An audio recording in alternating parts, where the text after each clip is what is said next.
Эрхэм үзэгчдийнхээ нойрон амгалан айлтгахын өнөөдөр 2014 оны 12 дугаар сарын 15-нд даваа гараг улс төрчин манлайлагч зорилттой телевизийн төслийн энэ 7 хоногийн хамгийн эхний дугаарыг үзэгч та бүхэндээ хүргэхэд бэлэн боллоо. Тэгэхээр бид өдгөөс 25 жилийн өмнө Тэсгэм хүүтнийг даван ард түмний маань итгэл сэтгэлээр эх орны 400 8 зохиост ишгэлж байсан хонхны дунд зориулсан цогцоохоо гэсний хөшөөний өмнө хурч ирээд байна. Энэ бас учиртай. Ягаад гэвэл манай улс төрчин манлайлагч зорилттой төслийн маань залуучууд 12 дугаар сарын 6-ны өдөр энэ ойг тохиолдуулаад бас маш сайхан сонирхолтой ажлуудыг зохион байгуулсан байгаа. Тэгэхээр яг улс төрчин манлайлагч зорилттой телевизийн төслийн хамтран зохион байгуулагч ивэнттэй ажиллаж байгаа EBI хүрээлэнгийн удирдлагуудын өгсөн үүргээр манай улс төрчин манлайлагч зорилттой телевизийн төслийн шилдэг 60 оролцогчд маань за 4 багаараа хуваагдан за суглаагаад 4 газар очиж эрх чөлөөний сэдвээр өөрсдийн санаа бодлыг ярилцаж за эрх чөлөөний туугыг хүргэх байсан. За маш сонирхолтой суглаануудаар энэхүү үйл ажиллагаа маань амжилттай зохион байгуулагдсан. За өнөөдөр Асаас болон аюу багийнхны суулж хаана очиж жохом эрх чөлөөний сэдвээр ярилцсан бэ гэдэг нэвтрүүлгийг үзэгч та бүхэндээ хүрэхэд бэлэн боллоо. Эрх чөлөө гэдэг бол бид бүхний хамгийн үн цэнтэй эрхэм дээд үнэт зүйл байдаг. Тэм учраас залуучуудын маань хувьд бол эрх чөлөөг хэрхэн илэрхийлж хүмүүстэй үзэл бодлоо хуваалцсан бол маш сонирхолтой сэдв. Дашрам дөрөвдөд бас дөнгөж саяхан бас 2014 онд Монгол улсын төрийн сойрхол хүртсэн хонхны дуу гэсэн тийм ээ. Энэ сайхан дуу байдаг. Тэгээд энэ дууны хөшөөний дэрэгдээс та бүхэндээ эрх чөлөөний сэдвээр залуучуудынхаа байр суурийг хүргэх болсондоо баяртай байна. За ингээд нэвтрүүлэгтээ тавтаа морилно.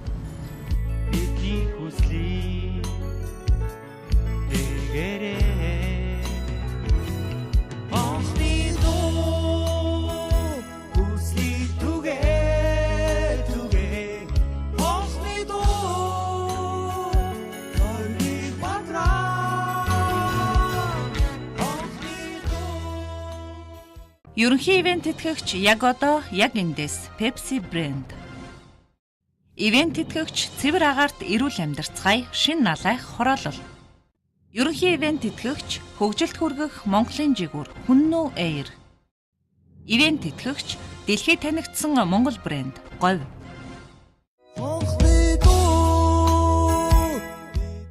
Ардчлал 90 цент хүрлээ гэж монголчууд бид дүгнэж сууна.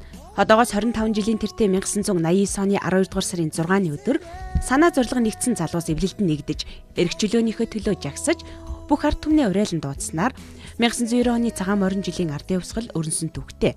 Ардчилсан хувьсгалын хамгийн чухал үндэс нь бол эрх чөлөө. Монгол орныг дэлхийд ардчилсан улс гэдгээр нь танил болгосон энэ түүхэн үйл явдлын эхлэл буюу 12 дугаар сарын 6-ны өдрийг жил бүр эрх чөлөөний өдөр хэмээн тунхаглан зарлаж тэмдэглэн өнгөрөөсөөр өдгөө 6 дахь жилтэйгээ золгож байна.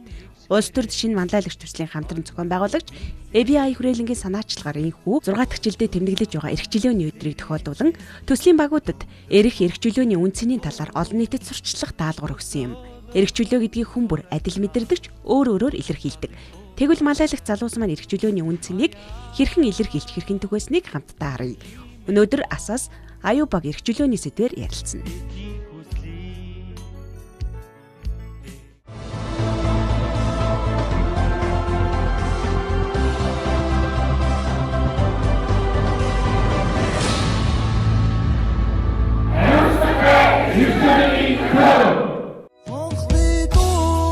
Улс төрчин манлайлагч телевизийн зорилтод нэвтрүүлэгт оролцож байгаа Асаас багийнхан эрх чөлөөний дууч хийж оюутан залуучуудтай уулзсан юм. Монгол Улсын их сургууль, Хүмүүнлэгийн ухааны их сургууль, Монгол Улсын боловсролын их сургууль, их засаг их сургуулийн болон бусад оюутнууд оролцож эрх чөлөөг өөрийнхөө үг, үзэл бодлоор тайлбарлаж санал бодлоо хуваалцлаа. Эрх чөлөө гэж юу вэ? Өөрсдийнхөө ойлголтоор, өөрсдийнхөө мэдгээр эрх чөлөөг бичиж шүү. Бичээд 2 минутын дотор эрх чөлөө гэж юу юм бэ? Тэ?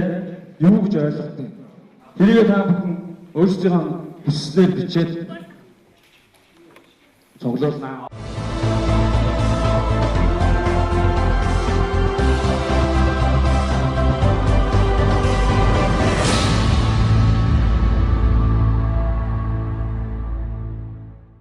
За сайн байцгаана уу та бүхэнд энэ эрх чөлөөний өдрийн мэндийг хүргэе. За тэгээ манай багийнхан юу гэж үзсэн бэ гэхээр эрх чөлөө гэдэг нь бол бусдыг сонсож өөрийнхөө үзэл бодлыг илэрхийлэх юм аа. За одоо хүн болгонд үзэл бодлоо илэрхийлэх тойрог байдаг гэж үзэх юм бол бусдын тойргийг эвдэлгүйгээр өөрийн тойрог дотор үзэл бодлоо чөлөөтэй илэрхийлэх нь эрхчлөө юм аа гэж утсан байгаамаа. Бидэнд мөрөөдөл бий, бидэнд зорилго бий, бидэнд хүсэл тэмүүлэл бий, бидэнд эрхчлөө бий. Энэ бол тагтаа.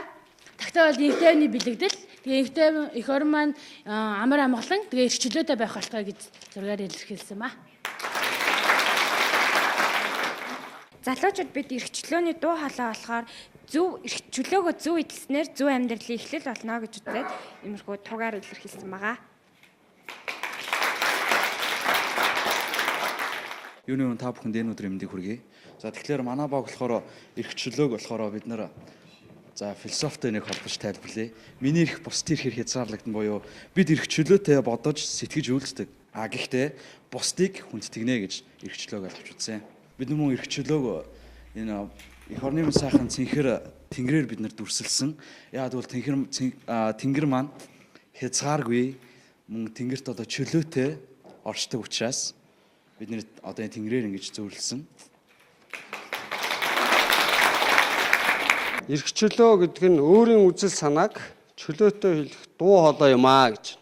Эрхчлөө бол эмх замбраагүй, дүрм журмгүй, өнгөрөөх цаг хугацаа биш харин эв нэгдлийн цаг юм аа. Ямар ч хүнээс хараат бус зүйл бол эрхчлөө юм аа. Бусдын дарамт шахалтгүйгээр шийдвэрээ гаргах үйл явц бол эрхчлөө юм аа гэд гих мэтээр үргэлжилж байна л да. Бид нар бас их бахархаж байна л да.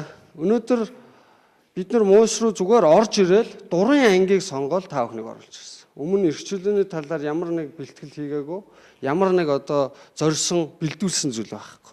Тэгэхэд бидний одоо та бүхний ийм илэрхийлэл бол маш мундаг хүчтэй байна. Одоо ингээд улс төр шинэ манлайлагч зорилттой төслийн асас багийн анхнаар нь өөрсдийн бас судалсан эрхчлөөний талаар та бүхэнд бас саналаа солилцъё. Ардчлал эрхчлөө биднэрт юу болгосон юм бэ гэж.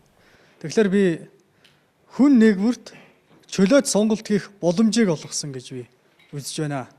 Та бүхний саналтай миний санал бас нийлж байна. Энд 45 оюутан байна. 45 нь өөр цамц өмссөн байна. Энэ бол чөлөөт сонголт. Энэ нь өөрөө энэ чөлөөт сонголт нь ардчил эрхчлөөний гол үнэт зүйл юм а гэж бодож байна. Эндэрийн өмнө зогсож байгаа миний эрхчлөө юм. Эрхчлөө гэдэг бол ардчил юм а гэж хэлмээр байна. Тэгэхээр эрхчлөө гэдэг үгийг би амьдруудмаар санагдаад байна. Би эрхтэй байлаа гэд бусдын эрхэнд тавтаж болохгүй. Би чөлөөтэй байлаа гэд хуйлаас гадуур амьдарч болохгүй. Энэ эрхчлөө юм. Та нар өөрсдөө эрхчлөөтэй байна гэдгээ мэдрэх ёстой. Өнөөдөр амьдарч байна гэдгээр тийм болохоор буцаагаад нийгэмдээ хариуцлагатай байх ёстой. Яагаад гэвэл би та бүхэнд айгүй итгэж чинь Монголын ирээдүйн оюутангууд гэдэг. Учир юу гэхээр нэг хүний эрхчлөө нь нөгөө хүний эрхчлөөгөөр хязгаарлагдана. Хин нэгэн эрхчлөөг бидэнд бэлгэлдэггүй. Хин нэгэн эрхчлөөг бидэнд хуваарлаж өгдөггүй. Бид нар эрхчлөөг өөрсдөө бүтээдэг. Тэгэхээр эрхчлөө гэж яг бидний хувьд юу вэ гэвэл сэтгэлгээ юм аа. Хүн гэдэг амьтны эрхчлөө тархинд байна. Тархин дотор, толгой дотор байна. Тархин дотор хинжээсгүй том зай байна. Огторгүй шиг том зай. Энэ бол хүн гэдэг амьтны хамгийн том эрхчлөө. Таны дураараа хийж байгаа үйл ажиллагаа бусад хүнд нөлөөлөхгүйгээр одоо оршиж ивэл энэ бол эрхчлөө юм а гэдэг ийм үзэл байгаа. Өнөөдөр миний хувьд хамгийн бохиндж эмзэглэж явдаг юм бол хүмүүс сонгох эрхээ худалдаад саналаа худалдаг явдалт бол эмзэглэдэг юм а. Тэгэхээр тэр хүмүүст зориулаад хэлэхэд сонгох эрхээ худалдаж байдаг хүнд эрхчлөө түүний үн цэний талаар бол ярилцах шаардлагагүй юм а. Би эрхчлөөтэй иргэн учраас эрхчлөөний талаар заавал та бүхэнд хэлэх албагүй. Энэ миний эрхчлөө. Тэгэхээр бид нар үг хэлэх эрхчлөөг маш сайн эдэлдэг. Харин та бүхэнд эдийн засгийн эрхчлөө байна уу? Эдийн засгийн эрхчлөөтэй гэж бодож байгаа залуучууд гараа өрхийг хүсэж байна. За тэгэхээр эдийн засгийн эрхчлөөний талаар бид нар тэр бүр ярьдаггүй. Харвардын профессор Нобелийн шагналд Самартья Сэм гэдэг хүн юу ч хэлсэн гэхээр эдийн засгийн эрхчлөө бол эдийн засгийн чөлөөтэй оролцох эрх зүйн орчныг бүрдүүлэхээсээ илүү эдийн засгийн чадах байдаг юм аа. Тэгэхээр улс орны хувьд эдийн засгийн чадхтаа бол тухайн улс орн эдийн засгийн чөлөөг эрх чөлөөг эдэлдэг. Хувь хүн эдийн засгийн чадхтаа бол та өөрөө эдийн засгийн эрх чөлөөг эдэлнэ. Тэгэхээр та бүхэн оюутан байх энэ хугацаанд өөрснийхөө авьяас бэлэг ур чадвараа хөгжүүлэх тусам та бүхэн өөрснийхөө эдийн засгийн эрх чөлөөг эдэлэх боломжтой. Эдийн засгийн эрх чөлөөгөө эдэхийн тулд та эхлээд өөрийнхөө нөөц баялагийг яаж ашиглах вэ бодох хэрэгтэй. Хоёрдугаарт аль салбарт та хөрөнгө оруулах юм. Гуравдугаарт та ямар мэргэжил эзэмших юм бол та өөрийнхөө чадлыг шавхаж чадах юм. Дөрөвдүгээрт ямар бүтээгдэхүүн үйлдвэрлэх юм. Эдгээр бүгд таны сонголтууд. Хэрэв та сонголтоо зөв хийж чадах юм бол эдийн засгийн эрх чөлөөгөө бүрэн эдэлж чадна. Баярлалаа. Хариуцлагатай эрх чөлөө гэдэг мессежийг та бүхэнд дамжуулж байна. Хариуцлагатай эрх чөлөө. Бид бүхэн өөрийнхөө эрх чөлөөний өмнө хариуцлагатай байх ёстой. Мөн бусдын эрх чөлөөний өмнө хариуцлагатай байх ёстой. Хариуцлагатай эрх чөлөөний соёлыг та бүхэнд шинээр дамжуулж байна. Та нар энийг цааш нь нийгэм хүргэж чадна. Залуучууд хүргэж чадна. Яг гэвэл та нар залуучуудын өмнө нэг алхмын өмнө явдаг манлайлагчид учраас. Оюутнууд бол дэлхийн дүүгэнд нөлөөсөн хүчтэй нөлөөлөгчд, хүчтэй дуу хоолойгоо гаргагчд. Та нарын дуу хоолой бол маш хүчтэй байдаг. Өнөөдөр та бүхэн энэ танхимд ирснээрээ энэ цоошин мессежийг гаргаж бусдад дамжуулах ёстой. Оюутны дуу хоолой хүчтэй учраас та нарт байн амжилж захиад байгаа юм. Тийм учраас та бүхнийг яг одоо уцаа гаргаад энд ирж амжаагүй найзууд руугаа ангийнхаа хүүхдүүд рүү эрх чөлөө, хариуцлагатай эрх чөлөөтэй бая гэсэн мессежийг дамжуулцгаа гэж уриалж байна. Шинэ эрх чөлөөний давалгаа эхлүүлье. Монголын төлөө асцгаа явуултаа баярлалаа.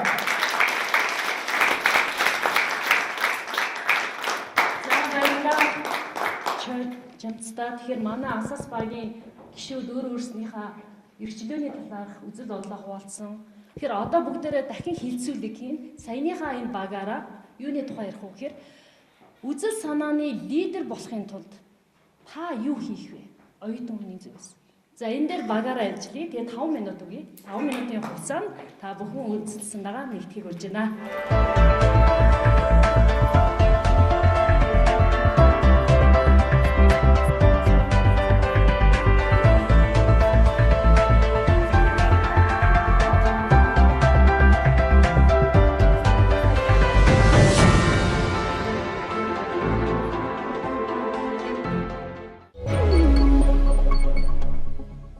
Манай багийнхын ярилцаад манлайлагч хүн гэдэг нь болохоор өөрийн гэсэн үзэл бодолтой, тэрхүү үзэл бодолтой тууштай хандах, зоригтой хүн гэж ярилцаж гаргаж ирсэн.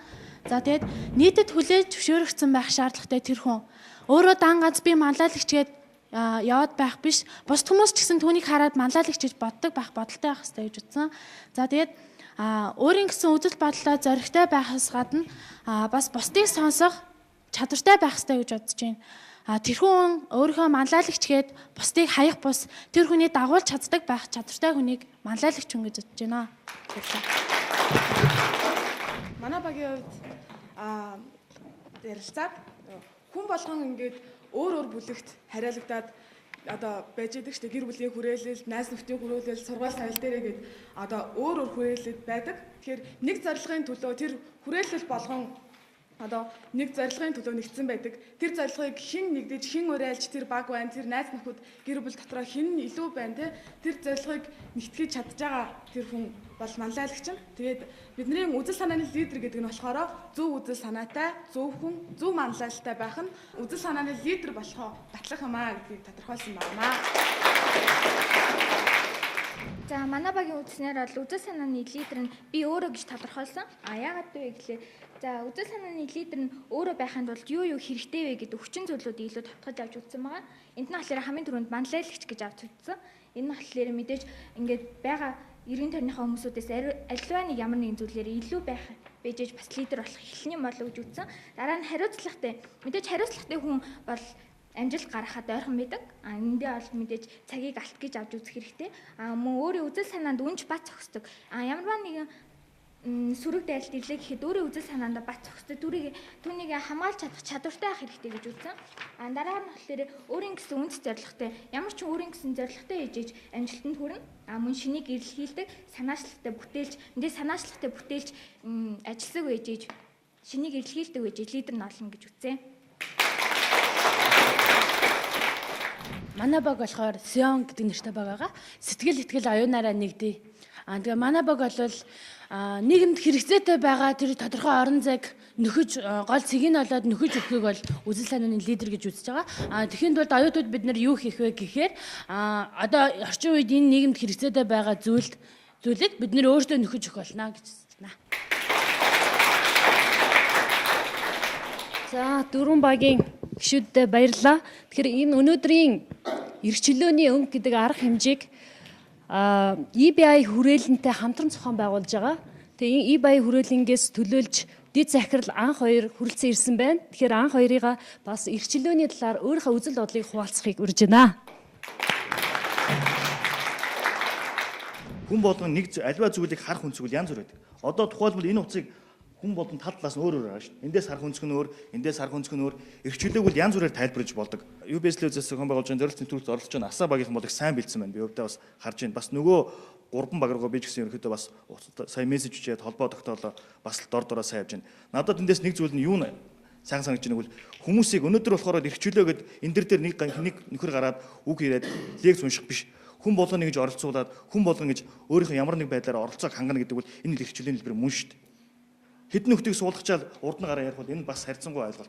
Ингээ хүмүүсийн ингээ саналыг сонсоод хүмүүсээс ингээ өөрийн гэсэн бодлыг асуугаад ингээ өнөглөө энэ л эрх чөлөөний бас нэг хэлбэр мөн шүү дээ. Би бол сайн зохион байгуулж гэж бодож байна. Та бүхэндээ бүгдэнд амжилт хүсье. Эрүүл мэндийн сайн сайхныг хүсье. Тэгээд эрх чөлөө гэдэг зүйлийг ингээ үеийн үедээ хойч үедээ хайрлан хамгааж тунхаглан та нар зарлаж яваарай гэж хүсье. За баярлалаа.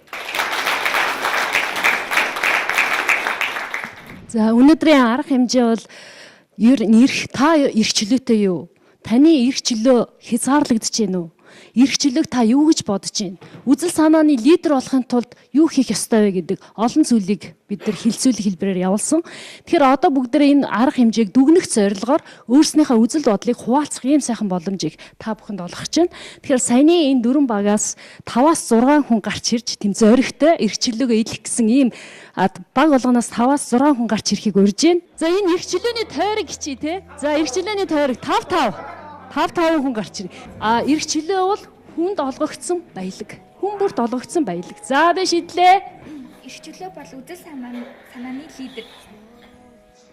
Эрх чөлөө гэдэг бол дөөрлөн нисэх шүү. Эрх чөлөө гэдэг бол оюутны бидний маш чухал үүрэг.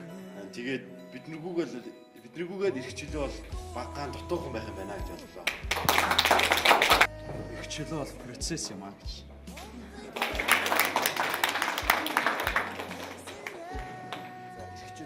Сонголт. За, эрх чөлөөг хуулиар илэрхийлж.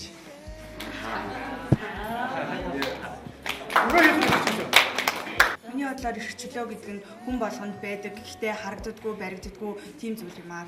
Эрх чөлөө бол яг одоо бид нэр өөрсдөө Олон өнгийн утсаар олон хүнийг нэгтгэж эрх чөлөөтэй эв нэгдэлтэй байна гэдэг эцэст нь ямар зүйл төрөгдгийг тоглоомор тоглож харуулснаар үйл ажиллагаа өндөрлөлөө.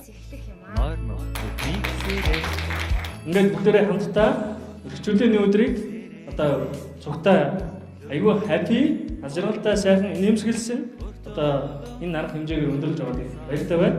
Та бүхнийг манай пэйж вебсайтыг хандахыг хүсэж байна.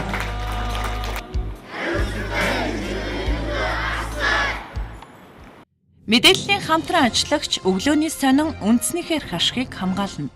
Мэдээллийн хамтран ажиллагч өдрийн сонин өглөө бүхэн тантай хам. Хамтран ажиллагч мэдээллийг сурвалж News цэгэмэн. Хамтран ажиллагч мэдээ цэгэмэн үннийг мэдээлнэ.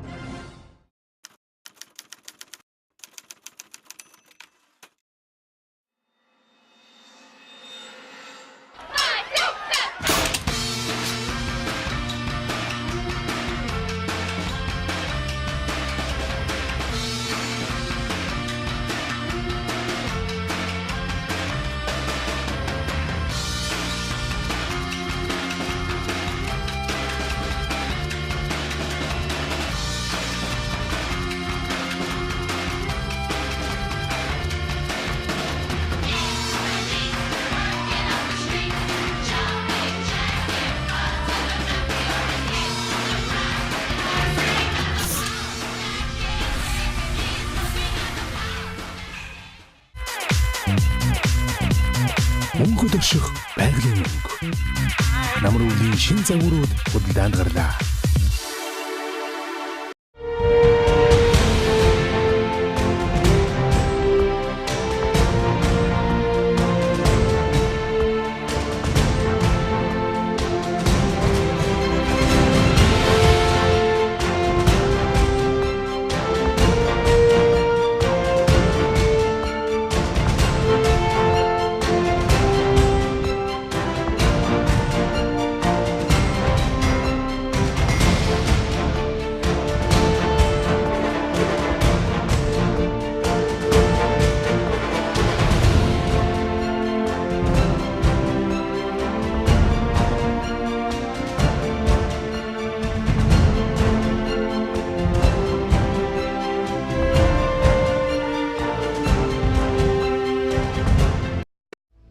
наран мандах зүгт цэвэр агаарт эрүүл амьдралын тав тухыг бүрдүүлсэн иж бүрэн 6,000 айлын шин налайх цогцолбор хороолол таны гэр бүлийн амар амгалан аз жаргалт амьдрах бүхий л таатай орчин болох ногоон байгууламж, сургууль, цэцэрлэг, бүх төрлийн үйлчилгээний төвүүдийг нэг дор бүрэн шийдэн танд хүргэлээ. Цэвэр агаарт эрүүл амьдарцгаая. Тэлмэн констракшн шин налайх хороолол.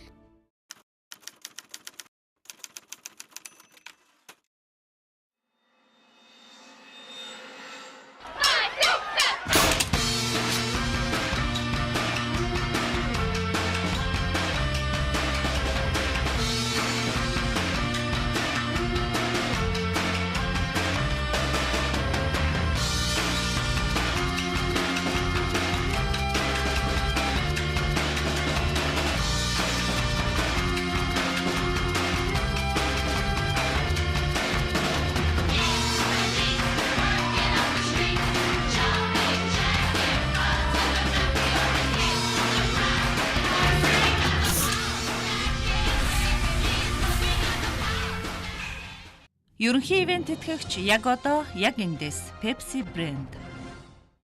Ерөнхий ивент тэтгэгч хөгжилд хүргэх Монголын жигүүр Хүннүү Air. Ивент тэтгэгч дэлхийд танигдсан Монгол брэнд Говь. Ивент тэтгэгч цэвэр агаарт эрүүл амьдарцгаая шин налайх хороолол.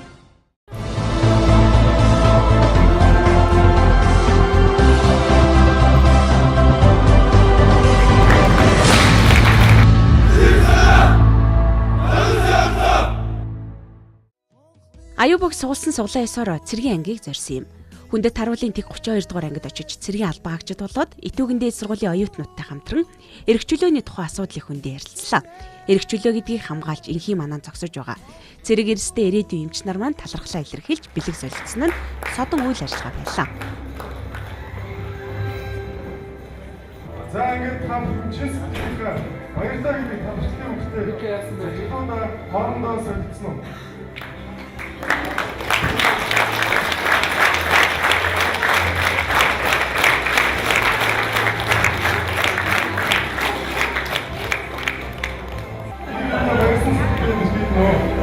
Ямаа сэрэг ирчүүд октоодоо сонтолтой өрнө.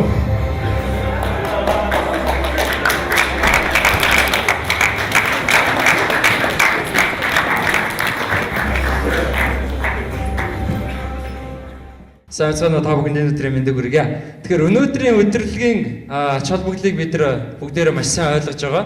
12 сарын 6 бол дэлхийн томоохон өдөр хэдий ч Монгол улсын хэмжээнд ч гэсэн маш чухал ач холбогдолтой өдөр байдаг. Энэ өдөр бол Монгол улсад эрх чөлөөний өдөр хэмээн улс даяараа тэмдэглэн өнгөрүүлж байгаамаа. Эрх чөлөөний үн цэнийг бид нар хэрхэн ойлгох, юугаар хэмжих, юуг ойлгох уу гэдэг дээр бидэд маш олон асуудал байдаг. Тэгэхээр энэ асуудлын хүрээнд бол энэ өдөр бид нар бодох, тунгаах, эрх чөлөө ямар үн цэнтэй байдаг вэ гэдгийг бид нар мэдрэх шаардлагатай.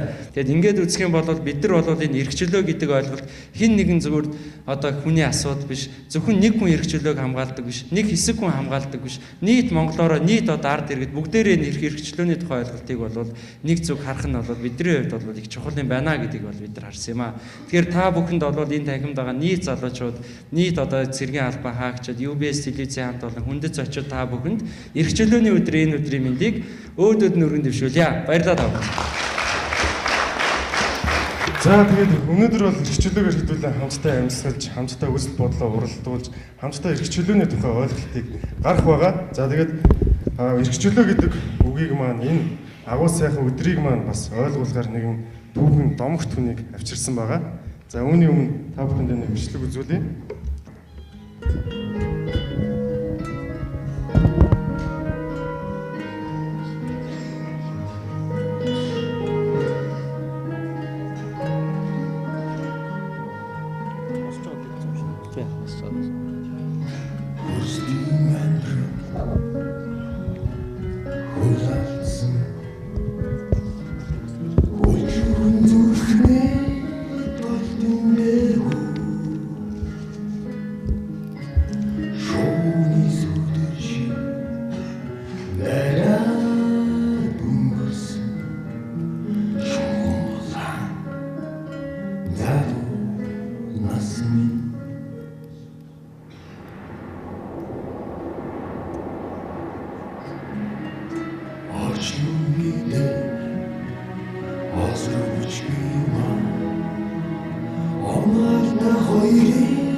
За энэ ямар кино байсан бэ?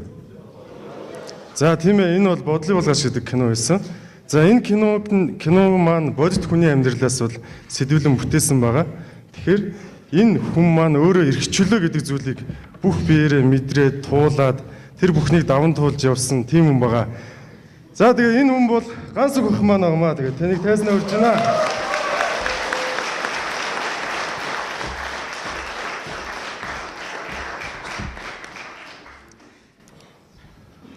За юуны өмнө өнөөдөр би өнөөл ажиллагаанд оролцохоор өргөдөж байгаа нь надад бол маш том нэр хүндийн хэрэг байлаа.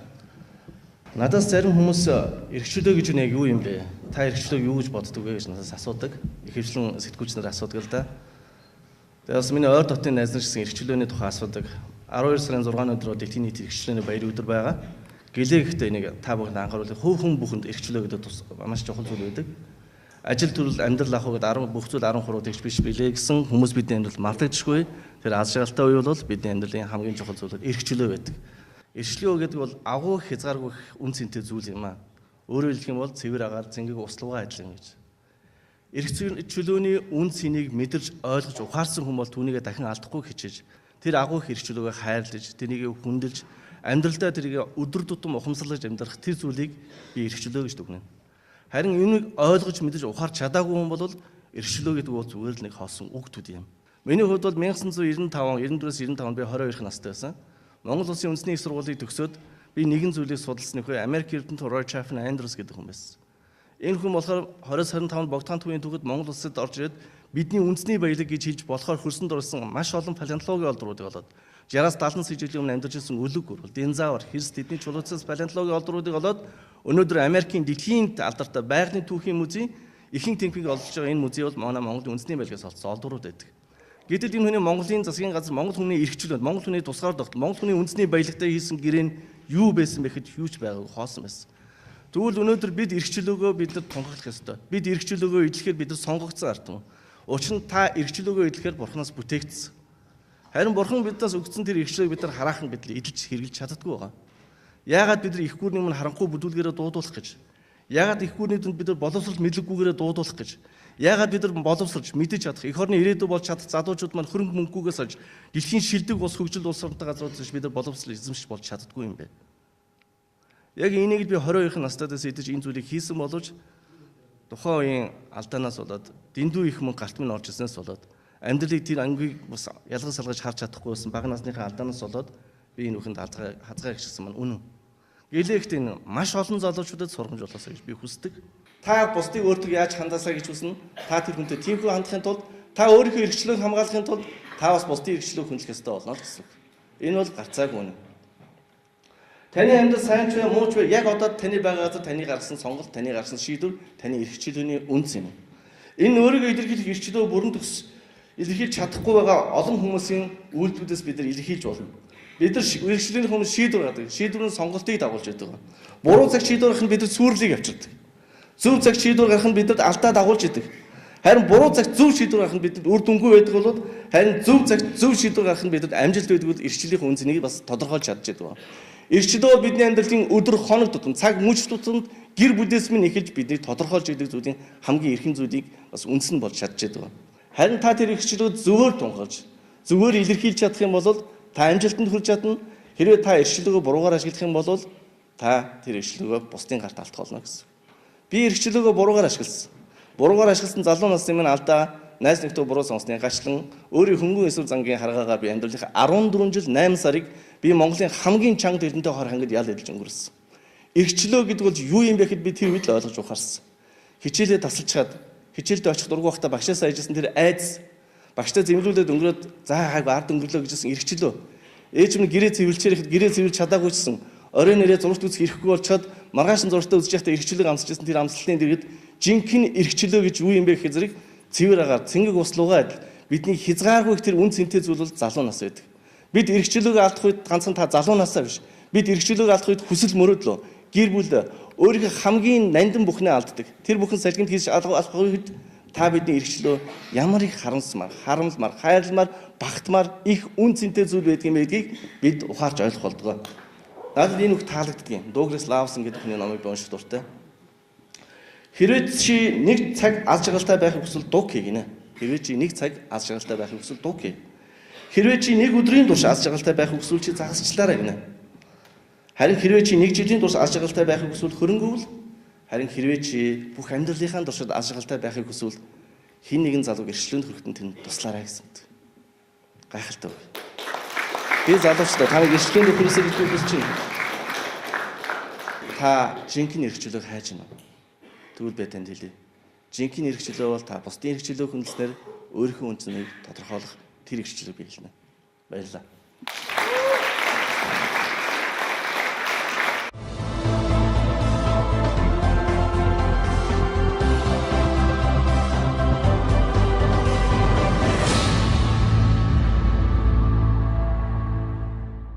Бусдын эрхийг хүндэлж, өөрийгөө хүндэлж, өөрийгөө хинбэ гэдгийг харуулж чадж байгаа. Тэр боломжийг өөрөө бид нар эрхчлөө гэж харж болох юм байна гэж би бодож байгаа. Тэгээ миний хувьд эрхчлөө бол хайргүйгээр орших боломжгүй зүйл юм. Энэ хоёр заавал хамттай байна. Хайр байгаа газар уучлал байдаг, уучлал байгаа газар эрхчлөө байд юм аа. Монголчууд нэг түүхийг маш их ярих дуртай. 13 дугаар зууны их Монгол улс. Магадгүй тэр үед монголчууд эрхчлөөтэй дураараа байсан. Яагаад гэвэл гүрэн улс. 1921 онд өвөг дээдс маань монголчуудыг эрхчлөөгүй ардыг эрхчлөөтэй болгосон. Магадгүй хүний нутагт хүний эрх мэдэлд дарлагдсан ард түмэн эрхчлөөг маш их үнцэнтэйгээр мэдэрдэг юм а. 1990 оны ардчилсан хувьцгал ихэлсэн ах нар маань бид нарыг оюун санааны эрхчлөөнд урайлан дуудсан юм а. Минийхээр эрхчлөө гэдэг энэ эндэр дээр гараад өөрийнхөө үзэл бодлыг илэрхийлэх. Энэ бол эрхчлөө юм аа. Өөрийнхөө хүсэл зориг төдлөгдөж хүндэт харуулаа манж байгаа энэ мөн эрхчлөө юм аа. Өөрийнхөө хүсэл зориг төдлөгдөж хүний энхийн манан зогсож байгаа энэ мөн эрхчлөө юм аа. Би эрхчлөөг ингэж л ойлгож байна. Миний хувьд эрхчлөө гэдэг бол бүх зүйл. Тэ би энэ олон эрхчлөөний дундаас нэг эрхчлөөг л хамгийн их чухалчилгааг хүсье. Энэ бол бидний оюун санаа мөрөөдөх эрхчлөө. Энд хэдий бид нар байгаа ч гэсэн жишээ нь бид нар гэрээ санаж байгаа. Энэ цэргийн ангид ирлээ оюутан боллоо гэд бид нар гэрээ санах эрхгүй байдаггүй. Дуртай үедээ бид нар гэрээ санаж мөрөөдөж болдог тийм үү? Тийм учраас бидний хизээч хинч ямар ч дэглэм авч чадахгүй цорын ганц эрхчлөө бол би хүсэл мөрөөдөл бидний оюун санааны эрхчлөө гэж би боддог. Тэгэхээр бүгдээрээ одоо миний хийх үйлдэлийг дагаад хийгээрэй. За бүгдээ гараа аваад алгаа хамгийн чангаараа 5 удаа ташээ. За 1 2 3 4 5. За одоо гараа бүгдээ ингэж салавчлаад маш чангаар атгаарай. Хоёр эрхээ руугаа нийлүүлээ. Салж гэнэ үү? За нэгэ буцаж авчаад дараач хоёр руугаа нийлүүлээ. Салж гэнэ үү? Буцааж авчаад хоёр дунд руугаа нийлүүлээ. Салж гэнэ үү? Буцаагаад хоёр чигчүү руугаа нийлүүлээ. Салж гэнэ үү? За ганцхан үлдсэн үү? Одоо энэ хоёр хурууг салах гээд үзтээ. Гараа маш сайн атгаад, бус руугаа маш сайн атгаад энэ хоёр хуруугаа салах гээд оролдоод үзье. Салж гэнэ үү? Энэгээр би юу гэсэн юм бэ гэхээр эрхчлөө, хариуцлага хоёр энэ салахгүй байгаа хоёр хуруу шиг хизээч салшгүй гэдгийг үргэлж бодож яваарай гэж илэрхийлэх гэсэн юм. Баярлалаа.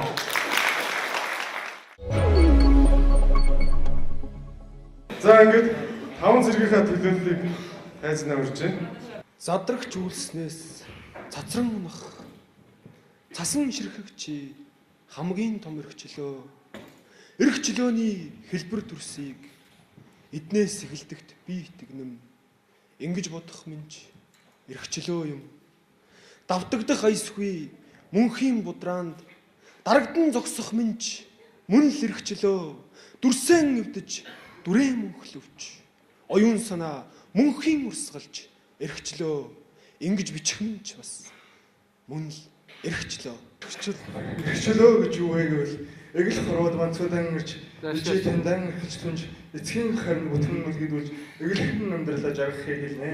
Эрхэм болон ардынхаа өмнөөс хэлгэвэл эрцэргийн албан жаран мордох эрлэхэг хөвгүүд нь борошин хатуучхыг хүүгээ хүлээсэн Монгол их хүлээн цугтаа бахархаж байдгийг хэлнэ. Хэрвээ эрх чөлөөг тунхаглах гэвэл эх хорон гэж би чангаар хэлнэ. Эхээс би эрх чөлөөг залгилж төрлөө. Энэ дэлхийд өсөж төрнөхдөө эрх чөлөөг эдлэж өглөө. Эх орныхоо төлөө зоглох зүрх нь эр цэргийн албанд хөтлөн ирлээ. Эх орныхоо нэгэн хэсэг нь болж эрх чөлөөний эзэд нь боллоо гэд.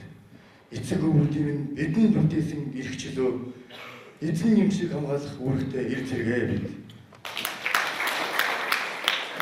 Эх орныхоо иргэдийн эрүүл мэндийг эрх чөлөөг нь хамгаалдаг эмч нараа та нар.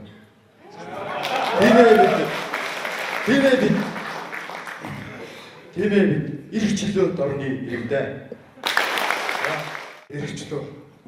Автор гоён захгүй язгаарт дэлхийн бөмбөрцөөр шуйн учраа олон тай төрийн удамд арчланд Монгол шуйн учраа арчхад хэрхэн хөрсөнд дээдсийн ширэл амгланаар шуйн учраа арчил эрдний хөр төргөр бурхад цочон тэнд мэдлэхийн учраа шаганжны Монголдон цээж дүүрэн эсгэрхийн учраа шанган долоон одондоо нар зүүж минь цацлан өргөхийн учраа шадар эрийн мянган хүслэн 9 сүлтэнд нэгдэхийн учраа шудрагс гоёдор төр орш гоён учраа эрдэнэ сая Монгол цэргийн сүлтхийн орнд энд бадаргүй учраа эрхэм төрийн турган цэрэг танаас их муу эрх чөлөө. Эрх чөлөө таныг би эвлүүлж хэлсэн бадган даамагт муу энэ бол миний эрх чөлөө. Цонхны минь цаана байх мөшин модны нэрийн өчр дээр суугч жижигхэн болжмрын далавч дээр эрх чөлөө гэсэн үг байсныг өнөө өглөө би тайлж уншлаа. Бороо орж бодлыг минь ороход дээшээ ширтэх тэнгэр харахад нар гарахад солонго татахад тэр солонго үсэх санамсаргүй мөч түүний эрх чөлөө байж гэдгийг энэ зуны гашуун өдөр би тайлж харлаа.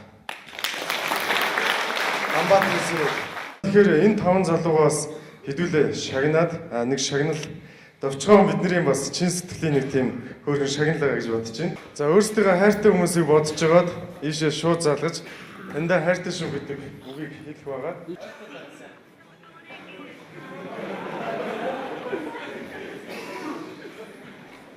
Сайн байна уу ээжээ?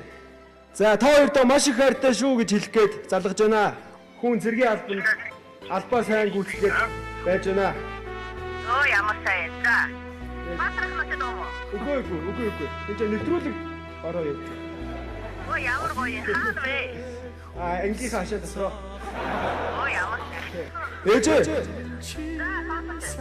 Санчиг усны чин тоогоор хайртай гэж хэлмээр сайлын хувинтэй дэглэлийг чинь дарах байсан ч нөмрөө дургмаар санагдаж байна. Танд үнэхээр хайртай шүү. Нэг юм хэлэх гэсэн юм аа.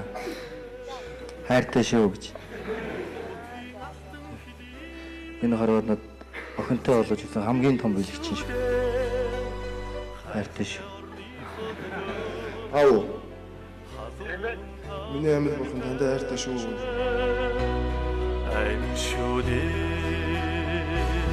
Байна сайн уу ээж хүн энэ амин хамсан байна. Сайн. Аав хоёртой би зинзөө хайртай шүү ээж. Намайг очиж сайн сууж байгаарай. Хүний дэд хүн болгож гэрийн зэнд өдий зэрэгтэй үргэлж баярлаа ээж. Хүн танд хайртай шүү ээж. Ерөнхий ивент тэтгэгч яг одоо яг эндээс Pepsi брэнд. Ерөнхий ивент тэтгэгч хөгжилд хүргэх Монголын жигүүр Хүннүү Air. Ивент тэтгэгч цэвэр агаарт эрүүл амьдарцгаая шин налайх хороолол. Ивент тэтгэгч дэлхийд танигдсан Монгол брэнд Говь. За энэ хүн улс төрчин манлайлагч төслийн асаас аюу багийнхны хувьд өөрсдийн суглаад таарсан газраа бас амжилттай очиж эрх чөлөөний сэдвээр тун сонирхолтой яриа өрнүүлсэнийг үзэгч та бүхэндээ энэ хүн нэвтрүүлгээрээ хүргэлээ. За асаас багийнхны хувьд бол Монгол улсын их сургууль өөрөөр хэлбэл оюутан залуучуудын төлөөлөлтөд энэ сэдвээр ярилцсан бол аюу багийнхны хувьд бол цэргүүдтэй бас их сонирхолтой сүрприз дүүрэн гаргасан тийм ээ эрс цэргүүдтэйгээ уулзаж эрх чөлөөний сэдвээр ярилцлаа. Тэгээд мэдээж цэргийн анги дээр очиод манай аюу багийнхны санаачлахаар барьсан сүрприз, за дээрэс нь бас яг тэдний санаачлахаар цэргүүдийг бас арга гэрийнхэн ойр дотныхонтой нуцаар яриулсан хэсэг дээр бол за миний хувьд бол баг зарим үед бол нулимс тостойсэн. Ийм сонирхолтой үйл ажиллагааг залуучууд маань яг аргагүй санаачилж хийсэн нь бидний өгсөн зүгээр нэг үүрэг даалгаварт хэрхэн бүтээлчээр хандаж байна вэ гэдгийг бас харуулсан гэдэгт итгэж байна. Тэр арчил гэдэг бол эрх чөлөө гэдэг бол мэдээж нэг удаа хийгээд хувьсгалаар шийддэг асуудал биш. Баян өдөр тутам бас хүн болгон анхаарал тавьж явах ёстой гэж. 25 жилийн өмнө Монгол оронд өрнөсөн цагаан морин жилийн арт ч гэсэн одоо ч гэсэн хүчтэй төвөргөө шаардагдаж байна. Үүнд бол хүн болгоны оролцоо, хүчин зүтгэл, итгэл үнэмшил хамгийн чухал юм аа.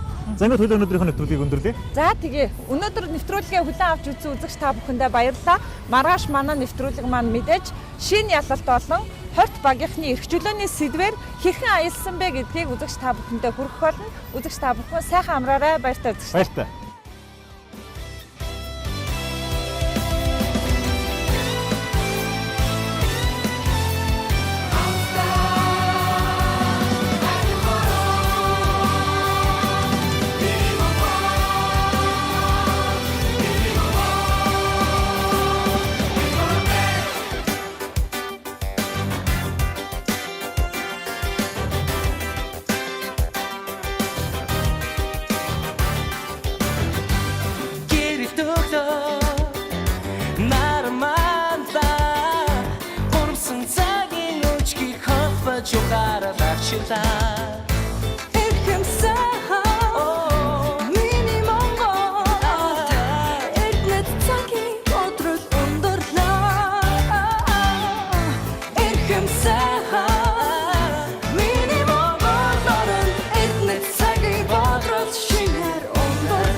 Харамсаггүй ачиг нь хариулахын тулд дэвтэр дээр минь харамжаагүй